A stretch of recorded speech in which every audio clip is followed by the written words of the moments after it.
Hi everyone, कसे आहात सगळे? शॉर्ट व्हिडिओमध्ये तुमचं सगळ्यांचं स्वागत आहे। आणि आता लावलेला आहे कुकर, बघू शकता लावलेला आहे कुकर। कुकरमध्ये केली आहे गवारीची भाजी।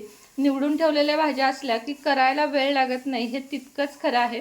तर बघूया आता माझी गवारीची भाजी कशी झाली आहे ते। नंतर संध्याकाळची वेळ झाली, म्हटलं दिवाबत्ती करून घेऊया आणि घरामध्ये शुभम करोती म्हटलं, तारक मंत्र म्हटलं की आपल्या सगळ्यांनाच माहिती आहे किती प्रसन्न वाटतं ते। त्यामुळे थोडा वेळ तरी देवापाशी रोज घालवावा असं मला तरी वाटतं। समई, तुपाचा दिवा, कापूर, त्याचप्रमाणे शुभम करोती आणि सगळ्या घरात कापूर फिरवला आणि थोडीशी घंटी वाजवली की घरामध्ये खूपच छान वाटतं, एनर्जाइज वाटतं। तुम्हाला महाराजांचं दर्शन घ्यायचं असेल तर अवश्य घ्या, आपले महाराज खूप छान दिसत आहेत। उद्या तुम्हाला पूजेमध्ये दाखवणार आहे की आपले महाराजांना वस्त्र वगैरे मी किती छान छान शिवले आहेत ते। अशा पद्धतीने दिवसाची संध्याकाळ आणि आता त्यानंतर करायच्या आहेत पोळ्या। पोळ्या झाल्या की वरण भात आणि त्यानंतर आज संध्याकाळी पण आहे आमरसाचा बेत।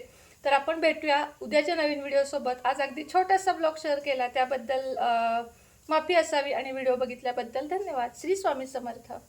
आता आम्ही भेटते तुम्हाला डायरेक्ट दुसऱ्या दिवशी सकाळी दवाखान्यात गेलो आणि येताना खूप भूक लागली। मग आमच्या इथे खूप छान अशी मिसळ फेमस आहे, त्या ठिकाणी गेलो। ते नाव मला आत्ता नेमकी आठवेना। छान अशी मिसळ खाल्ली आणि त्यानंतर मग मिसळ खाल्ल्यानंतर थोडंसं थंड प्यावं म्हटलं म्हणून थोडं थंड पिलं आणि त्यानंतर घरी आलो। व्हिडिओ बघितल्याबद्दल धन्यवाद।